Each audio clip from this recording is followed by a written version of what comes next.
again for the BitMart BrainTrust. Guten Tag, everybody. I'm your Matt Ryan. Yes, I'm your host, Matt Ryan.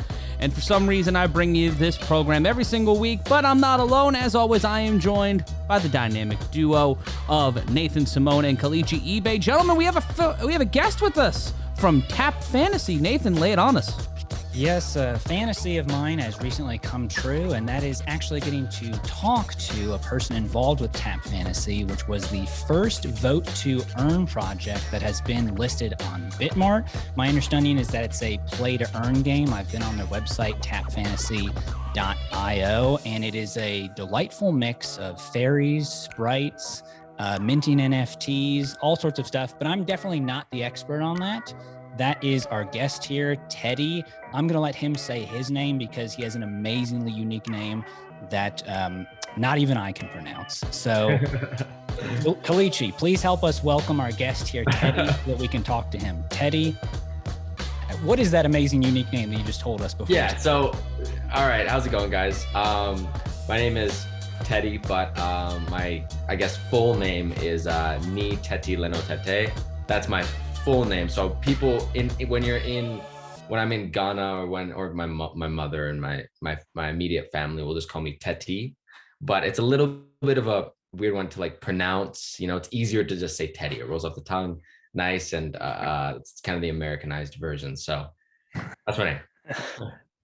Very nice. Kelechi's very happy to hear that. Kelechi, a true Nigerian here, but we never mispronounce his name. We've known it because we've said it over and over again. We've had drills where we've been trying to learn how to pronounce his name correctly. We have, yeah. That's true. But Tettey, thank you so much for joining us here on the BrainTrust. How about you just lay out what the process has been of developing TapFantasy and just give us a little bit of that sweet, sweet lore about the project.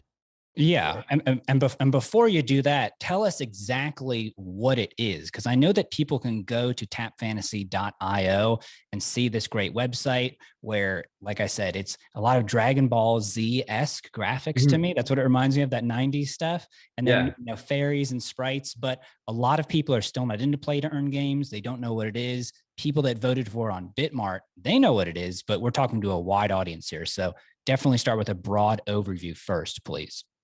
Sure, guys. So yeah, I'm going to start with my kind of position at TapFantasy, just so you know a little bit more about that. So I started with TapFantasy about 5 months ago. I took over for Robert Rankin, which was one of the developers and the previous CMO of the company. So for my position, I'm mostly on the marketing side and as well on the communication side. So you know, I take part in the AMAs and the partnerships and all of that kind of fun stuff within the game ecosystem. So with in terms of development of the actual game, I sadly wasn't there for that, but of course I am closely in contact with the developers and of course have had the spiel about how it was created and when it was created and the reason for them to move over to the blockchain. So going off of that, actually, if you didn't know, TapFantasy is actually like it's the same game as TapFantasy, but it's kind of like the kid version of TapFantasy, which is on Facebook instant gaming platform, and it had over 20 million users, and that was in 2021, 2020 area, and then they actually took that game, said, this is a fantastic game. The blockchain is starting to blow up. So let's make it into a blockchain game. And that's how TapFantasy was born, I guess. So that is the kind of origin stories of TapFantasy. So the actual development of it and the development of the story was actually created long before TapFantasy was actually created.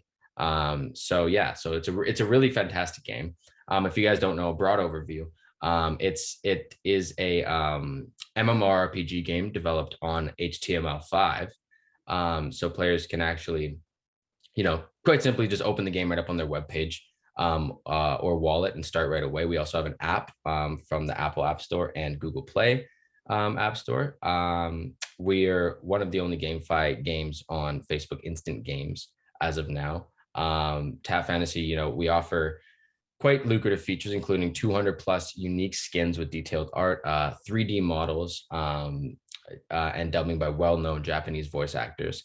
And we host play to earn and design to earn modules. So the design to earn is really cool. I like that. So we have right now, we just went into season 3, and in season 3, you're going to see our no code map editor being rolled out. So that's where players can actually design their own modules, and it can be launched into game, and then they can earn 50% of gold coins that are earned in those modules. So that's like super insanely cool stuff, and I'm so excited to see that roll out. And then we also have a land system and city system coming out where players can actually create their own lands and cities and be turned into NFTs as well. So there's like so much cool stuff coming out, as well as our NFT profile pictures. So people can make their profile pictures and avatars and host them in our NFT art museum, where people can, go and check out all the new cool stuff. And it will actually be listed on like the charts, or the rankings, sorry, for players where they can sell them as well. So the design aspect to me is the coolest part of TapFantasy, and I think that you're going to start seeing it be integrated into the game a lot more in these next coming months.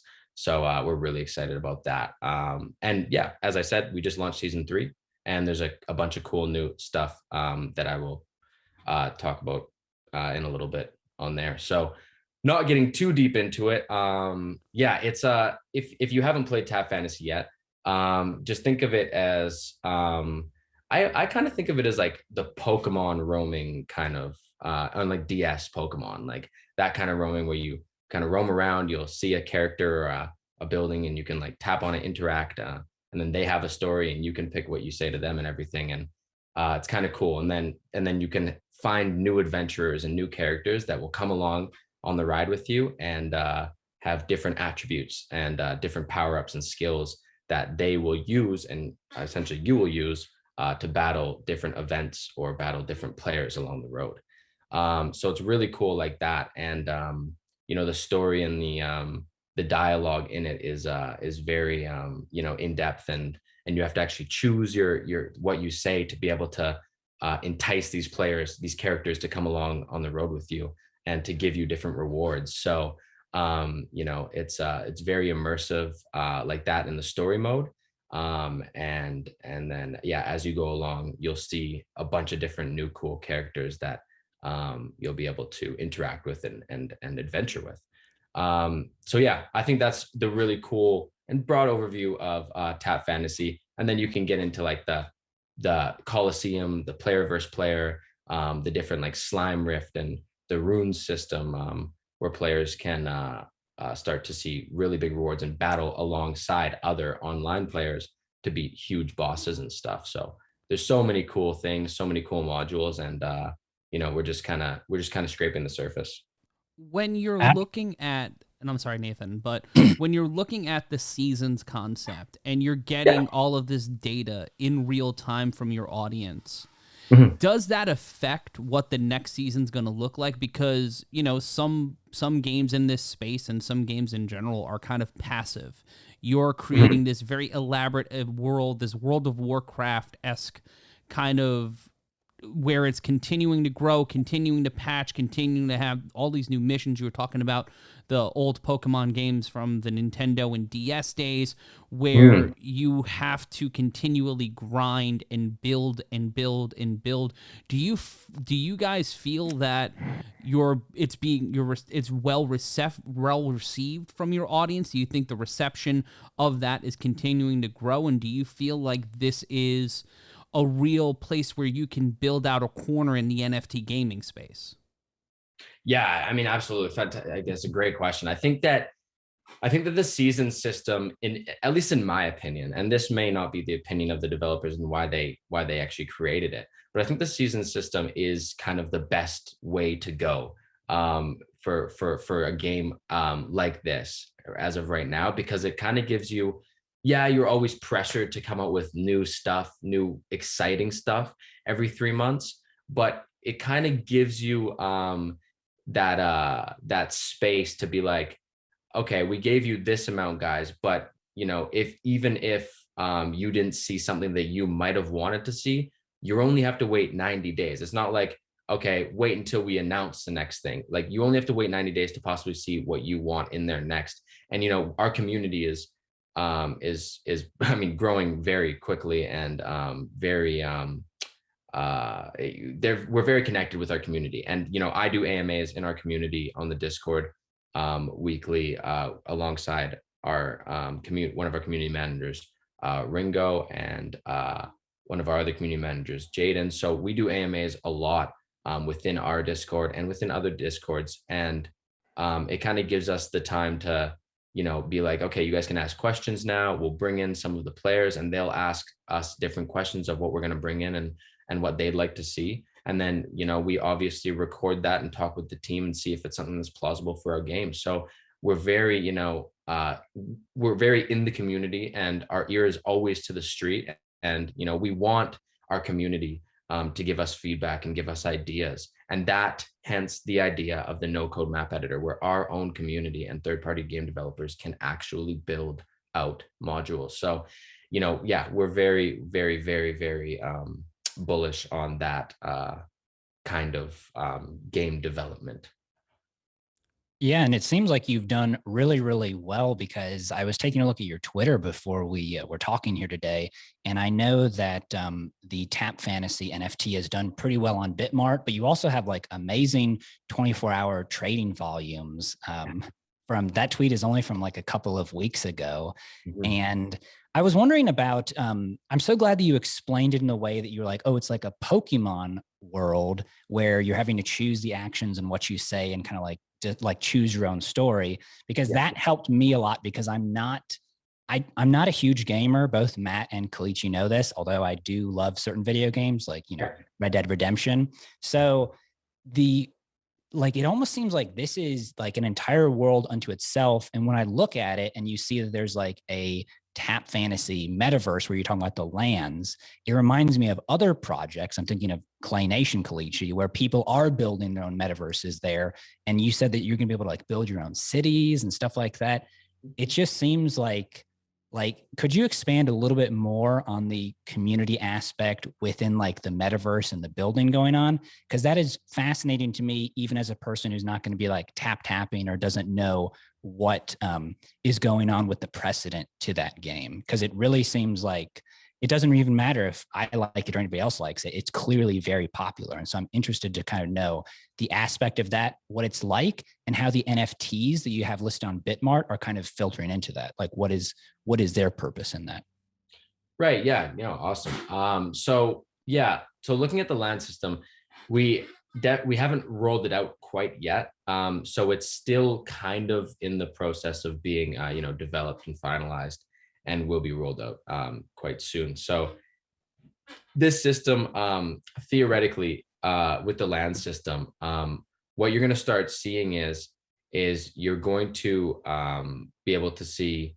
Hold on, can you guys hear me? Yeah. I think it froze up. Oh yeah. Yeah, we can. Guys? Yeah, we got you.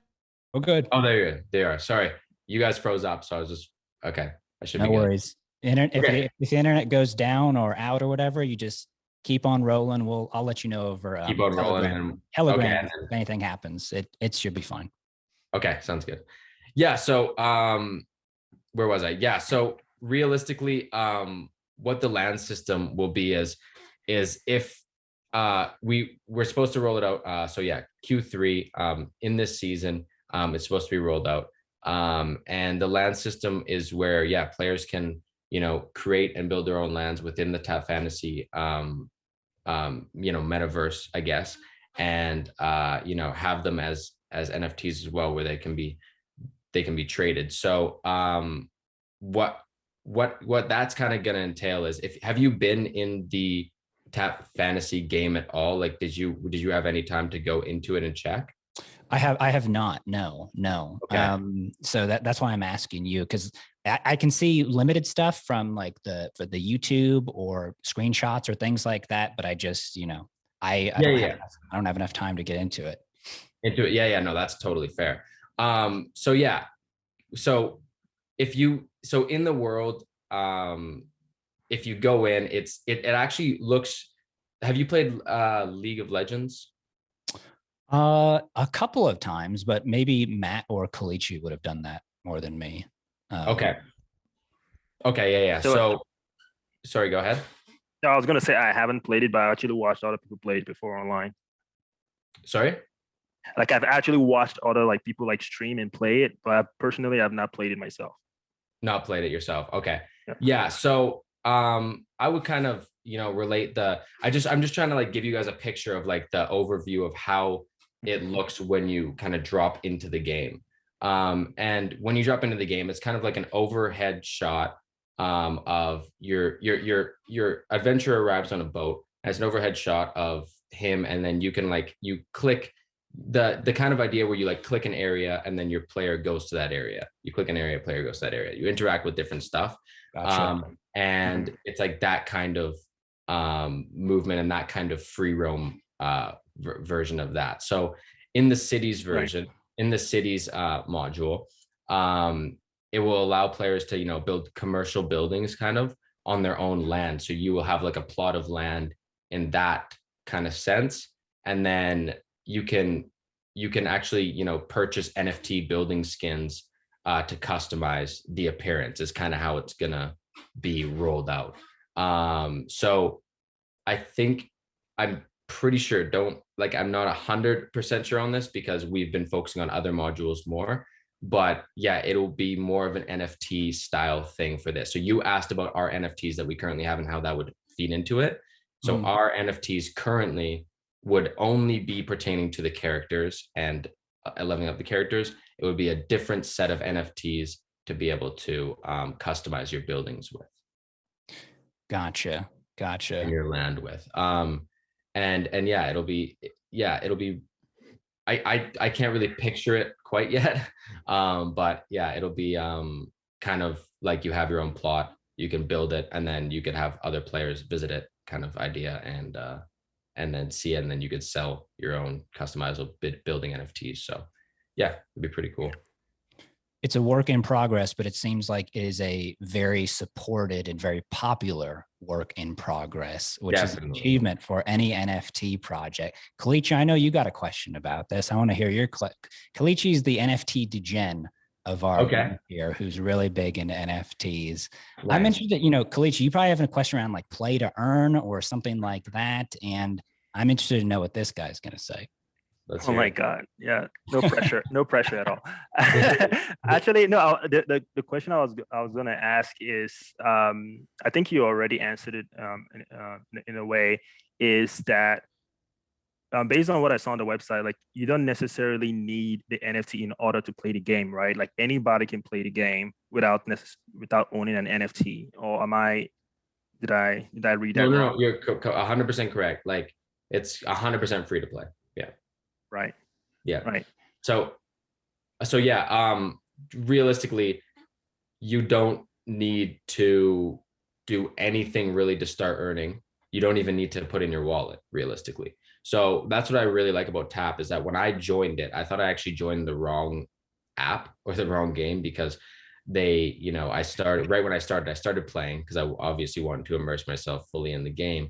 And I started playing, and then I was like, okay, maybe I have like the old TapFantasy, but then, halfway through, from just doing the regular modules and playing the regular game, I got a prompt that said, okay, would you like to like export your earnings into your wallet? And I was like, whoa, I like how many earnings do I have? So then they just said, connect your wallet and export all your earnings into your wallet. So I've been playing for like, a month and a half, and after like a month and a half of playing, they eventually asked me to, and like I know obviously you can go on the website and it's very easy to find where you import your wallet and then export your tokens, but I just didn't in the first place, and I started playing, and it was very simple. I'm very curious. So is I guess the play to earn like part of it, is that something where you actually earn like the tap token, or is there another like in-game like currency, that players earn aside just the tap token? Good question. So there's technically 5 currencies in the game. I mean, there's technically 6 currencies in the game, but one of them is only in game. There's 5 crypto kind of currencies, 4 that are worth, USDT that you can obviously export into your wallet and trade for cash. And then the 5th one is just, it's a crypto as well, and it has a contract, but it's just for upgrading it's mostly for upgrading your equipment for the NFT. So one of them, that's the Tap coin that we have. And Tap coin is our main like foundational currency that you'll use to earn, and that you will earn just through different modules in the game. And as you play, you'll just earn it in different ways. And then number 2 is our magic crystals, and those are used to upgrade your equipment. And then number 3, 4, and 5 is gold coins, silver coins, and bronze coins. And those you earn from different modules as well.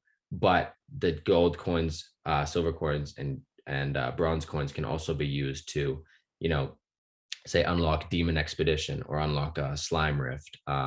These different modules that will level you up to where you'll earn a high amount of Tap coins. So there's different uses for different things, and or for different currencies. And yeah, it's kind of just like, once you play the game, you understand that the gold, silver, and bronze are more for in-game, while the Tap is more for external, to be able to export into your wallet and everything. So yeah, there's a few currencies, and they have different uses.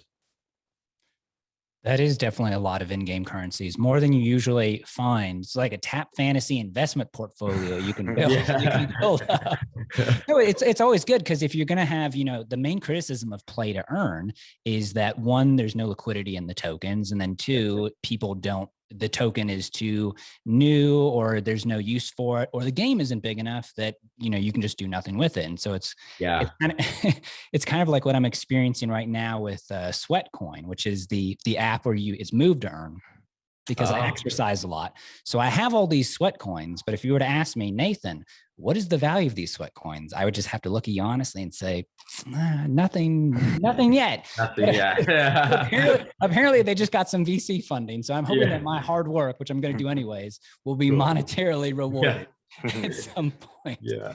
I think that it's important, like the way that we kind of look at it as a game is that I think it's very important to have your foundational, especially as a GameFi game, to have your foundational game have a lot more utility than just your cryptocurrency, and that could just be fun. Like our game is fun. Our game had 20 million users on the Facebook instant gaming platform. People liked it as a game, not as a GameFi or crypto finance game. We're not all about finance. We're mostly about have fun, free to play. We want to be able to have traditional and Web2 players have an easy time integrating into our game, and then you get to earn a little bit of coin on top of it. So it's like, I think that's what it should be about at step 1. Can we make a fun game? If not, then we're thinking in the wrong direction.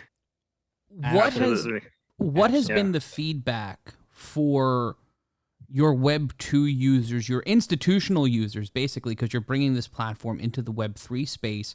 What has been the socializing them to the NFT and the coin aspect? And what has it been like with the Web3 natives who are like, why are you splitting the difference? Why aren't you fully integrated to Web3? What has that resistance or acclamation been like? Yeah, no, that's a great question. I think that it's, we're still in the process. It's been, we launched this TapFantasy game, blockchain game, March 14th this year. So it's only been now, I guess, 7, 8 8, 9 months. Mhm. So we're still in the process of trying to, convert some of our old players into the new game, and of course acquisition with the Web3 players. But yeah, in that process, it's kind of like, that's why we took the game and said, hey, it's going to be the same process to join the game, but now you can earn. That's kind of why we did it, because we were like, you know what, we need to be able to sell this to our millions of players that we had on the old platform, because that's going to be our best rate of acquisition. But we're also going to need to be able to sell this in the Web3 space, which is so in depth, and people are very picky with what they want to invest their money in, which fair enough, because it's your money going into it. But yeah, I still think we're definitely still in the midst of the process of getting a lot of our old users onto the new platform. And like I've talked about in a lot of AMA sessions, is like education is the largest barrier of GameFi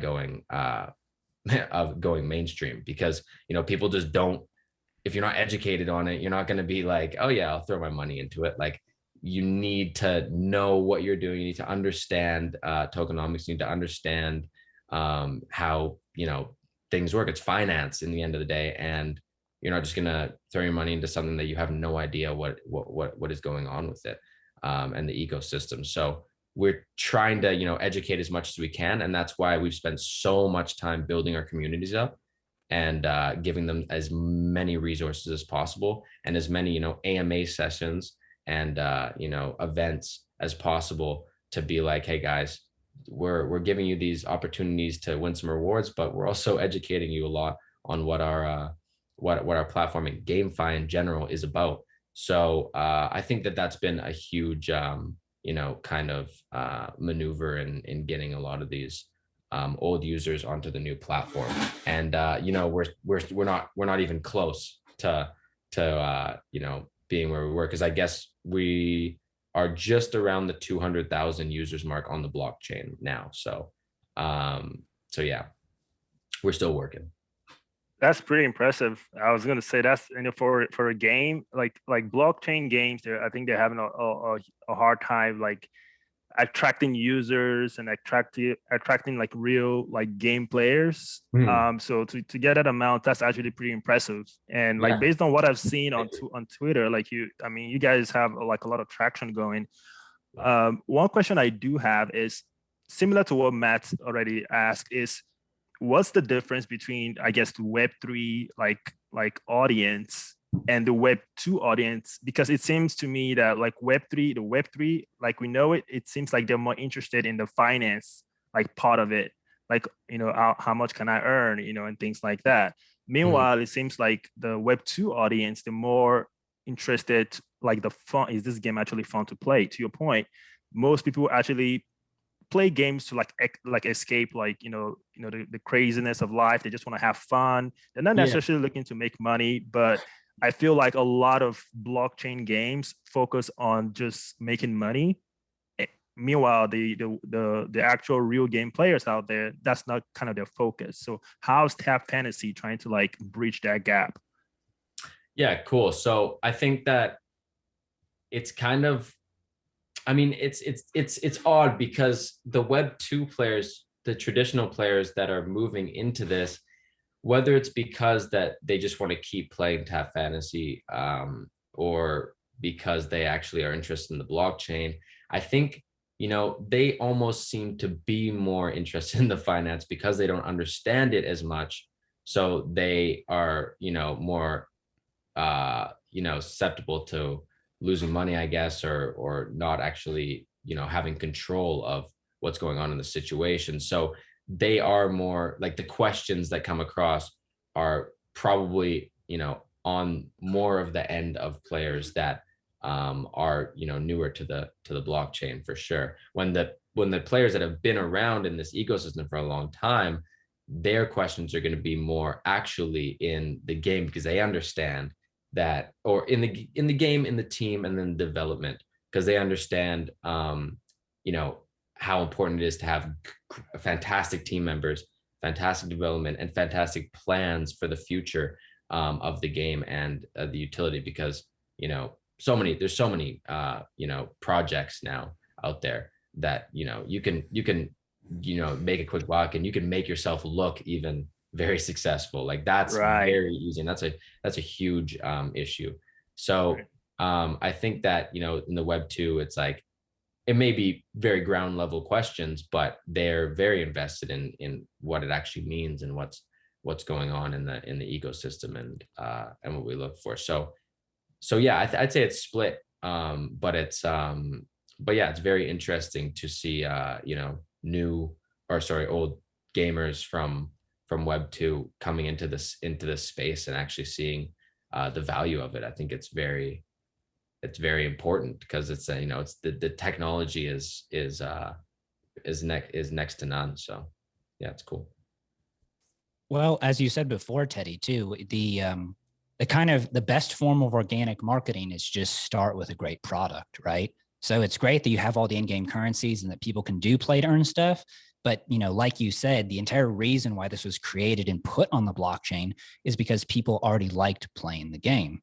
Mm-hmm. So when you have a solid foundation for a project, it's much easier to move forward into the future. It doesn't matter whether the product is a taco, shoe, real estate, whatever. Yeah. If people want it, it's much easier to commodify it and build a business around it. I think one of my interesting, kind of not technical, but one of my blockchain questions to you is, I see that TapFantasy right now is on Binance Smart Chain and Solana. I have an interesting opinion on Solana, but that's not what I'm going to get on right now. I'm wondering, because the big trend for everything these days, not even just play to earn games, is interoperability. Like they realized a couple of years ago that you can't just stay on Ethereum, or you can't just stay on whatever. What are the plans for expanding to other blockchains?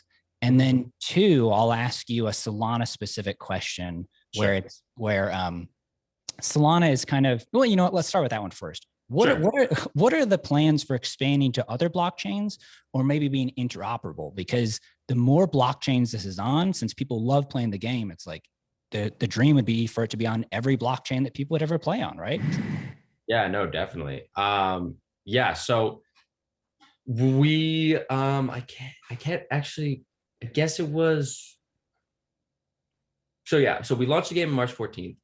We integrated onto Solana at the very beginning of season 2. So that would have been, I guess, 3 months ago, technically.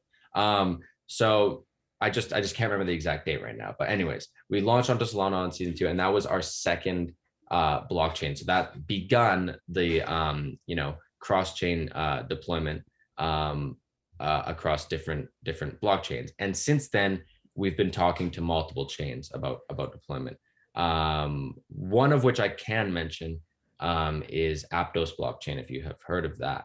And yeah, fantastic team, fantastic everything. They have, they're doing great stuff, and we're really excited to work with them. But yeah, as of now, it's still in the works, so that's not a guarantee or a promise, but we're definitely in the process of talking with Aptos and launching with them obviously down the road. So that's one of them, and then talking with a few other blockchains for that as well. But yeah, we focus mainly on BNB. We started focusing on Solana when we launched with them, but we're still very bullish on BNB chain. And I've personally been pretty much strictly Binance since the start of my crypto experience. I've worked with a couple other chains and platforms, I guess, but I've been pretty bullish on Binance. I really love their platform. Yeah, they've got a very robust network. One second here, Kelechi, because I think I know we might be about to say the exact same thing. Well, one, yes, Binance Smart Chain. Except for when they took it down for the exploit that they experienced, it has phenomenal uptime. Yeah. My follow-up question for you to this is, it's well known on this show that I'm not a huge fan of Solana.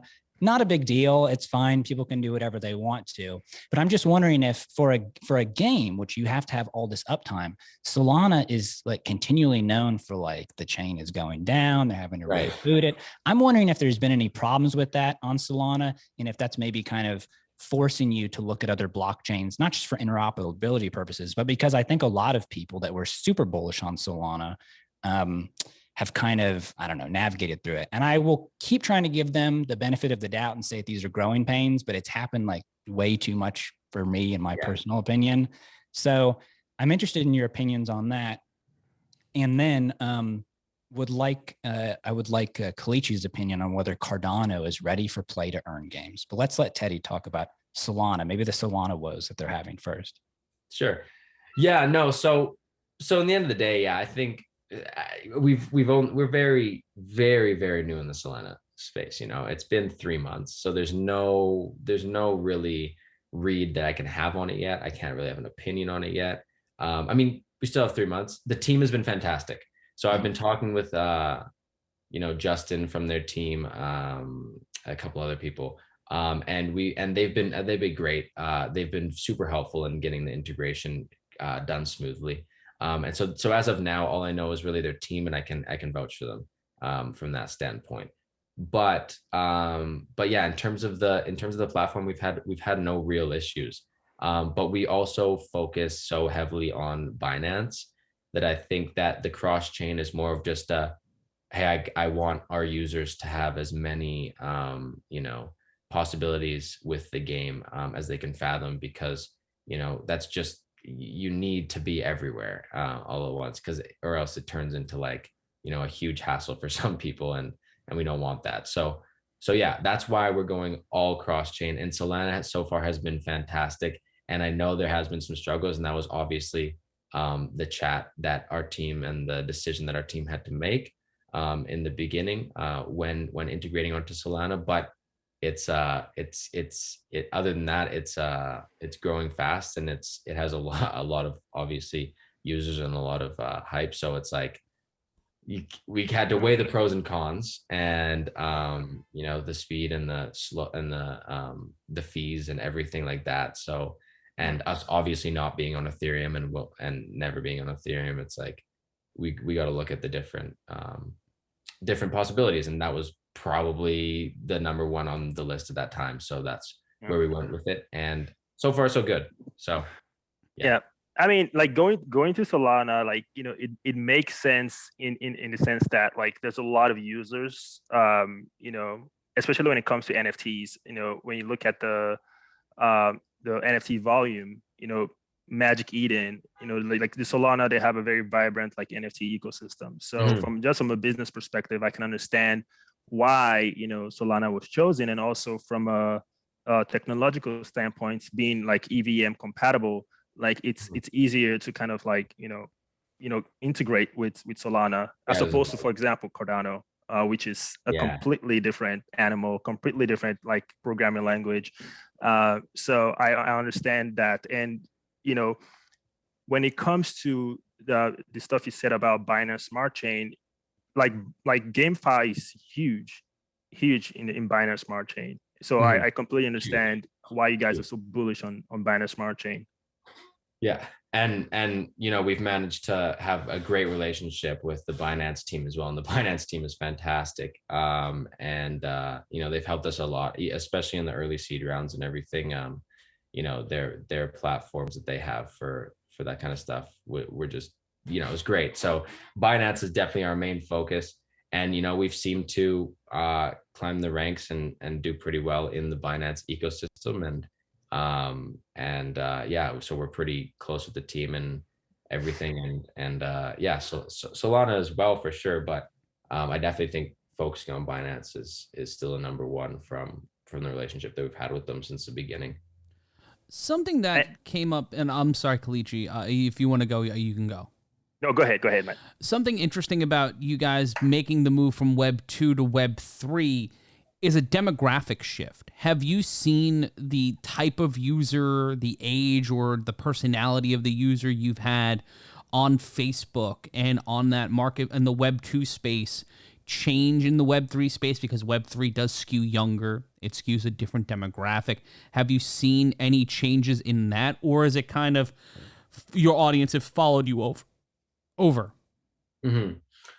Yeah. So I personally, I can't speak too much on demographic, as I don't know the exact numbers on that and the exact look of that right now. But I do know that the like geographic where we are in the space is our company. So our company, we have our marketing team is based in China, as well as, of course, Canada and Australia. And then but our company, actually our actual like father company, is based and registered in Singapore. And we created the game in Singapore, and we kind of marketed, I guess, to an Asian demographic in general. And I know that GameFi in general just has a huge base in Asia, Indonesia, like Singapore areas, China. Well, I guess China, but all these areas in Asia are huge. So this was where a lot of our I guess demographic already was. So when it integrated on, they kind of, they were already making the change over to Web3 and being educated on it. And there's a lot more resources in those areas. And I was actually just living in Bali for a little bit. Well, I was only there for a month. I was supposed to live there for like 3 months to a year. But while I was there, a lot of the partner calls that I was on with were gaming cafes in Bali. 2 blocks down, I was at different gaming, events that were going on over in the Web3 Philippines event that was going on in the Philippines, and a couple events in Singapore while I was all down there. And it was just crazy to see how much they're like really taking and latching onto this Web3 idea. And the community is just so infatuated with this Web3 technology. And I think that there are maybe a lot more projects that are being built in those areas. Maybe I know Europe is pretty heavily into it as well. But I think that, when I was calling, it just seemed like a lot of the things that I was, or a lot of people I was talking with, were in the area that I was in. So our demographic being heavily Asian, it was definitely the switch over. Might have been, I don't know, a little bit, maybe more, I don't know, maybe it was a little bit more easy because of that, or maybe not. But yeah, I'm not sure. I'm not quite too sure.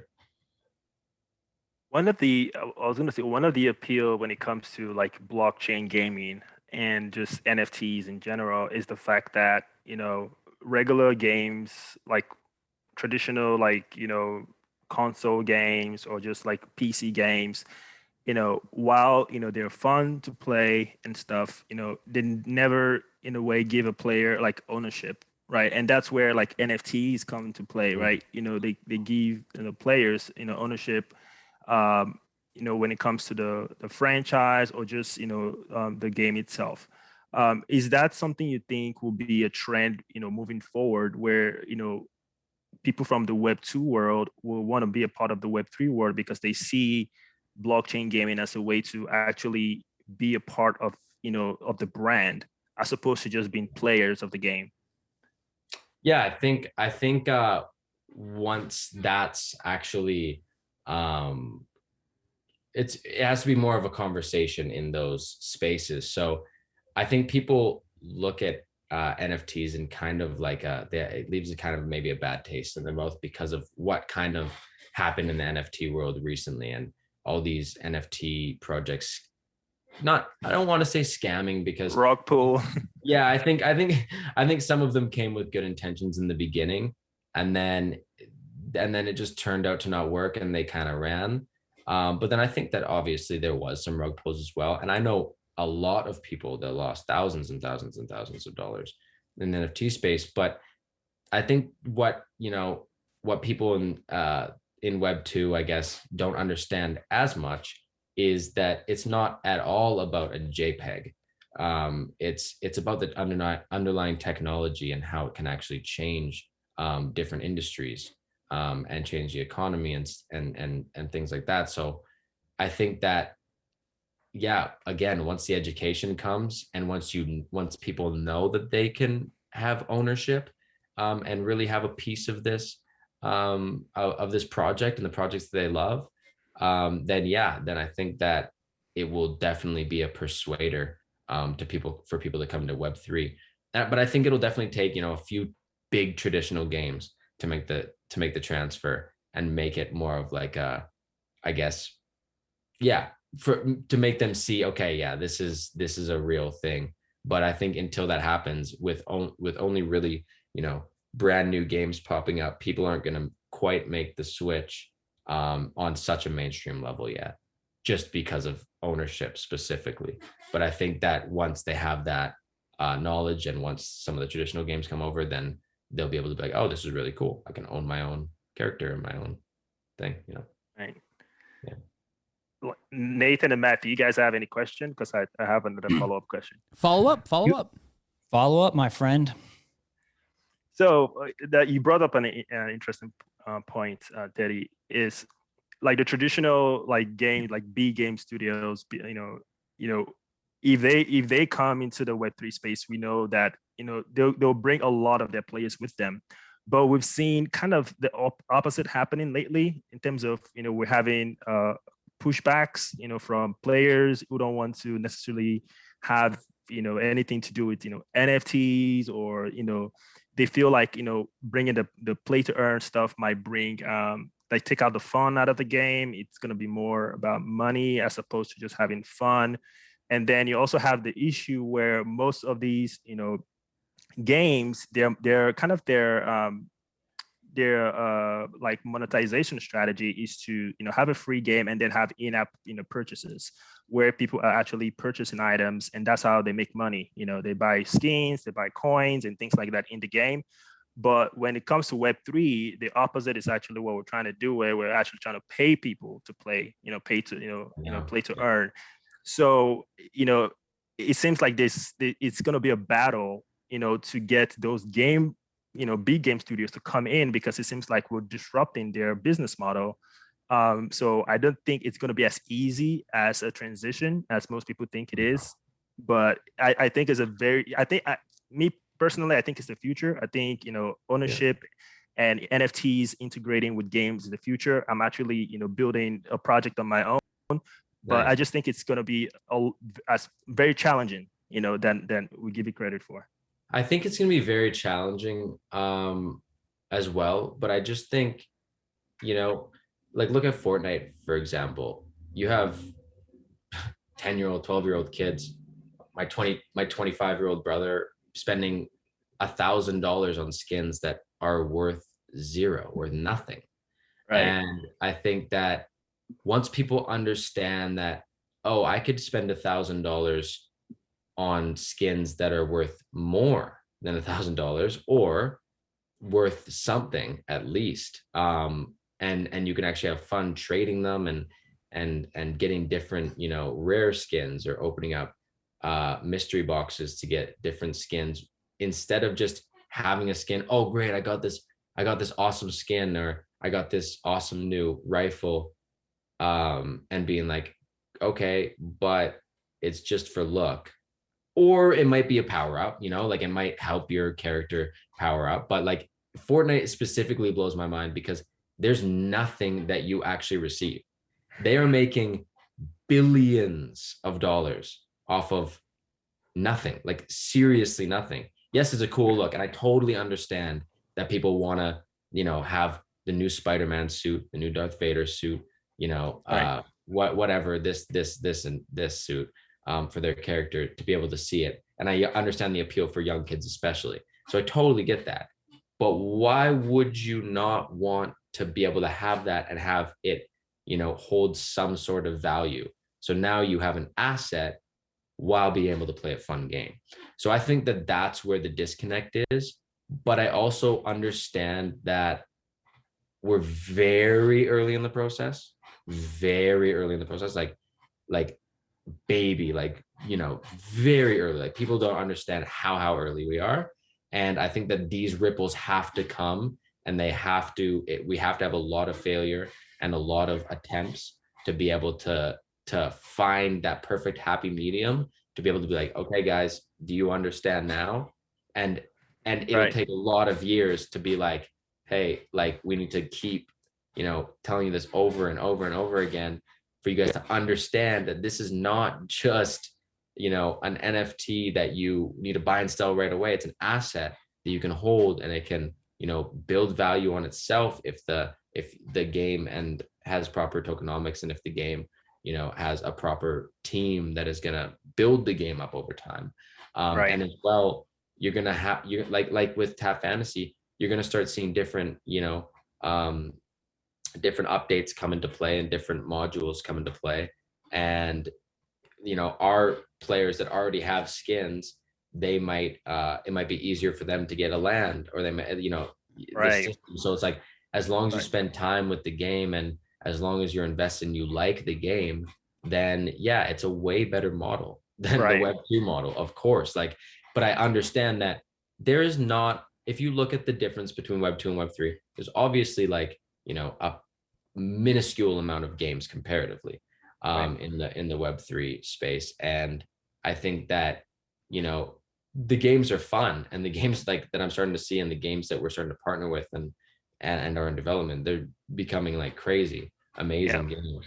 But I think that yeah, for traditional games to come in, we're gonna have to see, maybe it's gonna go a couple different, it's gonna either go, you're gonna see a game developed brand new in the Web3 space that everyone loves, like a Fortnite that just comes out of the blue and it's just amazing and fantastic. And I think it will have, in my opinion, it will have to be free to play. It'll have to be more of the Web2 version. So that's where we came in and did, okay, we want to do free to play. We want to make it so anyone in the world can play it, but hey, you can earn. So I think that that's how it will have to be, because, you know, that's just how you're going to be able to get the attention from the people that aren't in the Web3 space. Or we're going to have to see a big traditional game just latch onto the idea and take it and run. And then, you know, that could be good or bad for the projects like us, or you know, you don't quite know yet. But but what I do know is that if some of the traditional gaming companies come in and say, hey, we really love this technology, which I'm sure they do, I'm sure they have teams that they're already starting to build, to have on the back burner, to start developing certain, you know, projects, test it out a little bit. But yeah, until we see that, then it's going to be a very slow build, but it'll get there eventually. The climate. Oops, go ahead, Nathan. No, I was going to say, totally fascinating to hear you talk about Fortnite, because even though I have not played Fortnite, I've watched enough people play Fortnite that I feel like I have. And it's crazy that you're right. People spend all this money, and the only way that you could maybe get an ROI on that is if you became like a Twitch streamer, or you became big in the community so that people are sending you money. Whereas the amount of value that you're putting in, I kind of see this with the Call of Duty Warzone as well. How many hours, it's probably days at this point, have me and my brother played each other in Call of Duty Warzone, and we've put in this real effort. And what do I have from it? You know, I don't, there's nothing that I mean, I'm getting quality time with my brother, so I'm It's fun. It's fun. But like, I mean, when people say you put all the effort, and I've heard Kelechi say this numerous times, you put in all the effort into this game, you build it up, you interact with other players, especially if you're playing online or something like that. I'm thinking about like GTA or Red Dead 2. You're helping out the game manufacturers as well. The more people that are in their ecosystem playing, interacting, do all that stuff, the more people come in. And I just feel like it'll be a natural conclusion that people get some sort of compensation for their time in this. I know that there's companies trying to do this with streaming sats, like for Bitcoin and other types of low-cost currencies. And I just think that you're totally right on the money, Tettey, where it's like, hey, would you rather make $0 and play this game, or would you rather make $5 an hour, $10 an hour, $15 an hour for something you're going to be doing anyways and have an 100%. Asset at the end of the day? It's just, it kind of blows my mind. But blows my mind as well. You were going to say something. I was going to say this is a great way to leave off the conversation. Tettey from TapFantasy. For more information on the game, you can go to TapFantasy.io or TapFantasy 2021 on Twitter. There you can see their Discord information. You can get to speak probably to Tettey himself inside the Discord server and some of the other great people behind it. Tettey, before we wrap up this edition of the BrainTrust, anything you want to get out there, anything that we missed with the plugs, anything you want people to know about the game that we haven't gone over already? Yeah, thanks, Matt. So yeah, guys, thank you guys for having me today. Matt, Nathan, and Kelechi, I really appreciate, everything, you guys have done in the space and having me on your I guess, podcast today to talk a little bit about our project. So guys, we just released season 3. We have a bunch of brand new modules. We have a lot to come during season 3 and of course in season 4 as well. So, don't miss the early stages of it. We're always developing and, it's going to be cool to be along for the ride with us while we're creating this creating the biggest MMORPG in the blockchain space. So we want you guys to be a part of this, and we would love it if you stop by the Discord at least and stop by for a couple of the AMAs. And then I just got some insight on to a little bit more of what we have to come and more of what the game has to offer. And as well, of course, like Matt said, follow our Twitter. We're doing a ton of giveaways on there. We just did, I think, an $8,000 giveaway. And before that, we did $3,000 giveaway. So there's a ton of rewards to be won.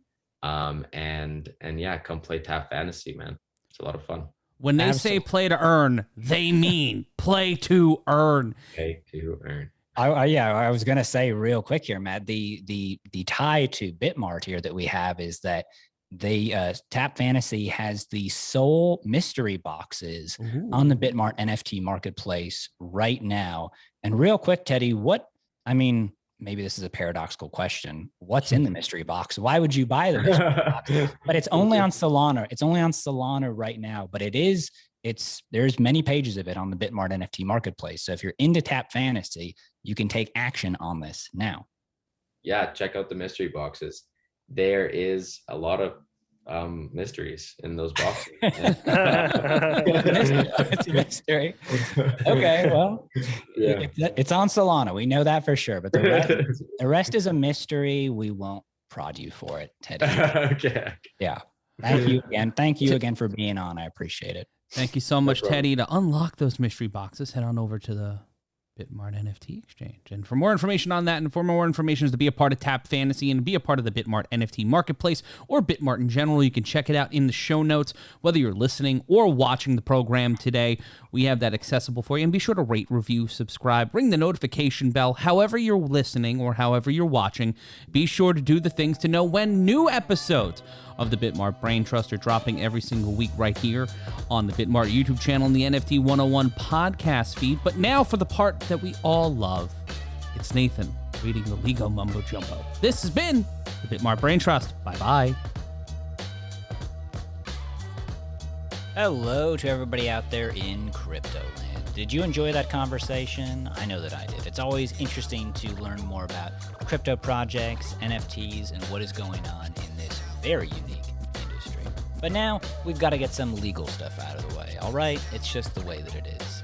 So I wanted to let you know that all opinions and actions expressed and undertaken by the hosts and guests are individual opinions and actions and do not reflect the views and actions of BitMart. BitMart does not guarantee the accuracy, applicability, reliability, integrity, performance, completeness, or appropriateness of this content. The value of digital currencies can go up or down, and there can be a substantial risk in buying, selling, holding, or investing in digital currencies. You should carefully consider whether trading or holding digital currencies is suitable for you based on your personal investment objectives, financial circumstances, and risk tolerance. BitMart does not provide investment, tax, or legal advice. Use of BitMart services is entirely at your own risk.